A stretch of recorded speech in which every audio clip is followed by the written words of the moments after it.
акимдердин ишмердүүлүгүнө баа берүү критерий катары ошол жетекчи райондун акими ошол райондо канча жумуш ордун ачты, канча элибизди жумуш орду менен камсыз кылды деген бир критерий киргизсек, сиз эми өкмөттүн как жетекчилердин бири катары мен сизге айттым, именно биздин 3 областтын мен сыйлаган агаларыбыз отурат, сиздер бир контролдо койсоңуздар, бир сунушуңуздар болсо, эгерде өкмөткө айтам.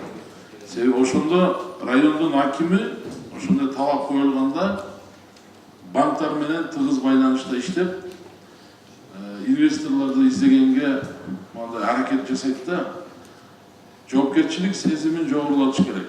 Анан баягындай эле шаблонный боло берсе, анда жыйынтык чыкпай калышы мүмкүн деген менде жеке бир ой пайда болду.